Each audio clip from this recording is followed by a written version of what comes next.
I always ask this whenever I meet anybody that works on the show, because to me, I guess I just feel like it has to be terrifying, and maybe I'm wrong, but to get a gig on SNL, like, is it so intimidating to start there? No, but I was older and I came in there as a writer. You know what I mean? So it was kind of a weird time.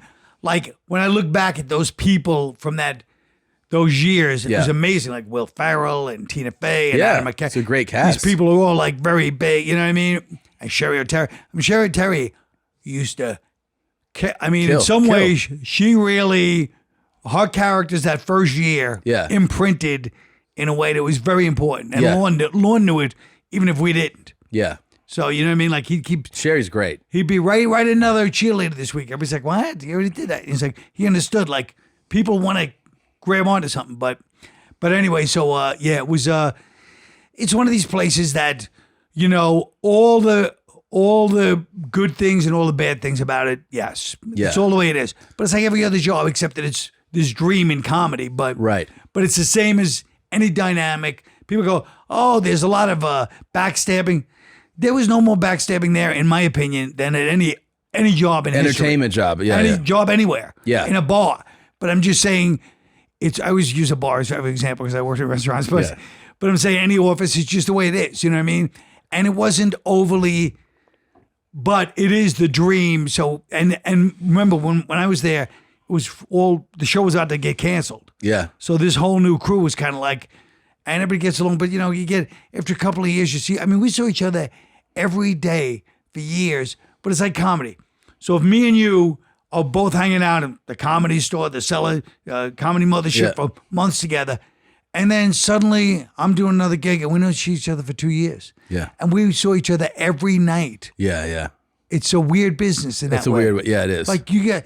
Your best friends, and then you're like, oh yeah, I used to hang out with that guy. I haven't seen him in 3 years. And then the weird thing about that is that like you're working with each other, you're seeing each other at night, and then there is also the chance that like there's an off day, off night, and you're gonna call one of those people, be like, you want to go get something to eat? Yeah. And so like you're hanging out with them again. Yes. Yeah. And then when they're gone, they're gone. Yeah. But they say movies are like that. Like all the people that do movies. Oh yeah. They fall in love. They have this thing. Everybody's best friends. I love that person, and then they never see him again. Yeah. I did a few small movies. Yeah. And what I got was that to the 10th, like where everybody was so intensely like, I love you, but like, like genuine affection. You know, people would hug you and like hold on to you. Yes. And then let's all exchange information. Yes. And the thing is, they're texting you while you're doing the movie. Yeah. And then the movie ends and you don't get any texts. No.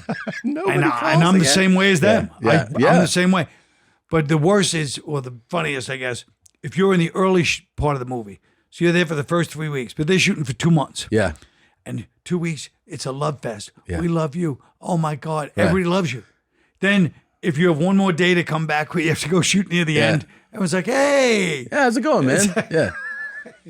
You haven't met everybody else that we like more. It just shows life. Yeah. I guess it's some life lesson there. It is kind of a life lesson. Yeah. I also think it's a big deal. You said that the intimidation factor for getting an SNL gig has to go down once you're you're older. In other words, if you get it at 22, that's got to be fucking blow you away. Yeah. But once you like have some chops and like you also just have more life experience, you're a little more grounded. Yeah, and no, I wouldn't even know if I was more grounded, but I definitely being a writer there is a different animal too. When I was a writer there, it was a different animal. How long were you writing before you were on camera? About a year and a half. Yeah. Okay. Did you like doing that or no?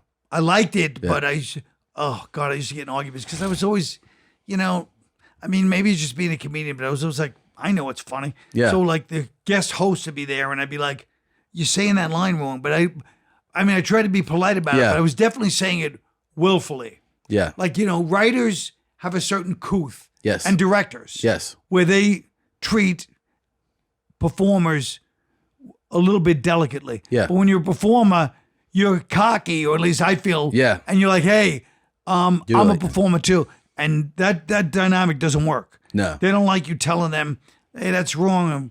You do like just the pushy, the willfulness of my my connection with them. They don't like that shit. Yeah. That's for directors. That's why directors and writers are so talented. Sure. Because they deal with performers without pissing them off all the time. Sure. But would people actually snap back? Like if you'd go like, yeah, Chris Walken snapped at me once. He did? Yeah. Was it because of My the old birthday buddy. party? It was before the party. Oh, really? He was probably happy that I was bombing at that party. You said something like, do it like this? No, I just said, look, I told you about that sketch. Yeah. So I started to describe the sketch I was going to pitch again. He goes, you told me already. I go, yeah, well, I'm telling you again because it seems like you forgot. And he just looked at me with hate. He looked at me like this. And a couple of people I had just those interactions with. Yeah. I asked Al Franken when he was here, who was the worst person whoever guest hosted like in your time there? Well, I mean, I'll tell you my favorite first, which is Sting. I love Sting. Really? And not just me. Everybody loves Sting. All the girls are in love with him. All the guys, even the guys who are like, Sting. Everybody loves Sting. That's the way it is. It's just the aura, the energy He's he puts just the greatest connected guy. Like he talks to everybody. He's not trying to be charming. Yeah. He's not like, I'm connecting with you. He's just like, it's hard to describe, but it's like, young women, they all loved him. Everybody loved him. Yeah. When I was there, I would say, I had conflicts with, I hate to say because Madeline Kahn died, but I had a little conflict with her. I really loved her comedic thing, but she took my sketch. Me and her had a little argument over my sketch. Really? And then she ended up sabotaging it. Wait, she was working there? No, she was just the guest host. And you guys argued over the sketch? She died. We argued over my sketch. And then I saw the look in her eyes, and then she goes, I know what I'll do to this guy. She was a real pro.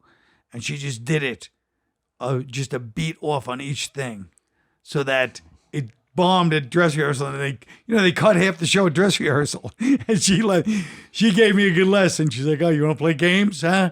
Really? And so had you been butting heads during that? Like, we butted heads a few times, me and her. Wow. Yeah, I was kind of a dick in certain ways as far as I was like, I just thought I thought my sketches were, like from being a stand-up, I'm like, I say it this way, I don't know what you're doing, but oh my God. Instead of like writers have to be a little more, they have even if it's fake, that's why you see showrunners become like, because they let all the anger out for all the writers. Right. But writers have to be more subservient to the performer to get them to do stuff the way they want them. Yeah. But you're also, there are people who write who are just writers. But you had the thing where you're like, I am a performer. Exactly. Yeah. I came in there like, we're equals. And it's like, no, you're not. Yeah. So, Anybody else that memorably terrible?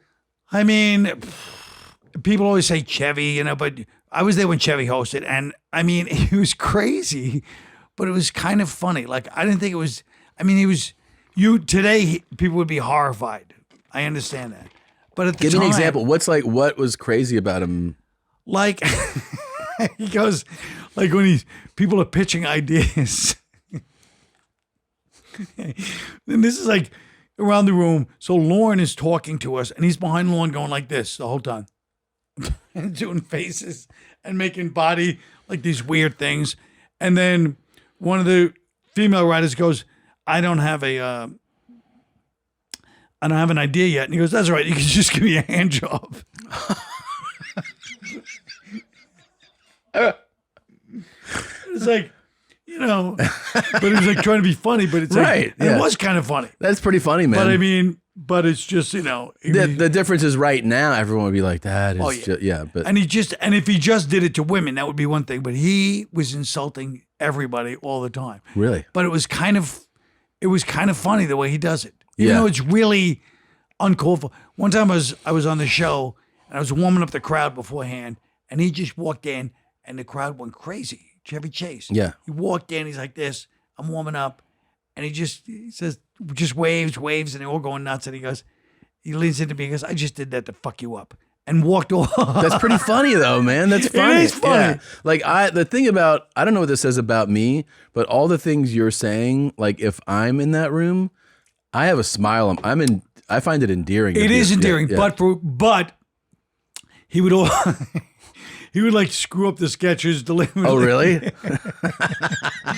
But it is funny. But he's Yeah. like a little kid. Yeah. One time I was at Aspen Comedy Festival, 8 in the morning. 8 in the morning. Everyone's getting their cars to get out. It's the last day. Been there all week. And Chevy's there with his wife and his kids. He's a real family man too.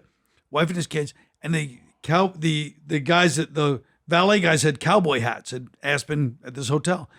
He goes, "Who are you? Hop along, Cassie. Give me that fucking thing." And he takes the hat and just starts dancing around, singing in the driveway while the cars are 8 in the morning. It was like this, and he's making fun of the guy and just busting his balls. And it was kind of funny. Yeah. And the guy was laughing, and I was laughing because I was like, this guy's like 50 years old. He's out of his mind. And he's out of his mind. And his kids are standing there looking like, this is our day. We see this all day. We don't give a shit. We don't feel embarrassed. So it was kind of funny. Yeah. But I heard he can go over the top. But it was That's something hilarious. about him he's like a hyperactive guy, I guess, you know. Yeah. This is not obviously the same, but one of my friends growing up, his dad was one of these like outrageous dads like that. Right. And like I remember one of the first times that I'm hanging out with my friend at school, and then I go to his house, and his dad was like, "Are you here to see my little girl?" And I was like, what? And he doesn't have a little. It's his son, and I was like, yeah, because I didn't know yet. Right. And then he goes, he likes to, and then he had a cell phone, the old cell phone with the antenna that's permanently up. And he goes, "Here's my son. He's playing with his little dick." Like, but he's doing this in front of his son and his friends. Yes. We're howling as friends. We're teenagers. Yes. And my friend's like looking at me. He's like, "Are you amused? This is this is my life. This is every day." And I was like, I go, "Yeah, dude, it's pretty fucking fantastic. I loved it." Yeah. Yeah. But it is that energy. Yeah. It's not like a witty, it's just a guy that just commits in this crazy way. Yeah. But won't stop. You won't stop. Yeah. But I wonder, I would love to hear the history of all the times he's done it. Because he was just doing, when he was doing that at the outside of the hotel, there weren't a lot of people around. Yeah. I just happened to be coming out, maybe a couple other people. He wasn't performing for anybody except his family, himself, and those two valets. See, there's a part of that you got to go like, man, however you want to spit, like that's kind of the purest comedian. Like the guy who goes, "I'm here to make jokes and get laughs in whoever's around." Right. You know, like that's a true silliness factor to that. Like that's right. Right? Like who's watching? The valet. I'm just trying to make him laugh. Well, that was Robin Williams for all his faults, and there were plenty. Yeah. He was a guy that would grab anybody and just work them. Yeah. Like, any stranger on the street would be like, "Oh my God." Yeah. Bert and Tom, Tom and Bert. One goes topless while the other wears a shirt. Tom tells stories and Bert's the machine. There's not a chance in hell that they'll keep it clean.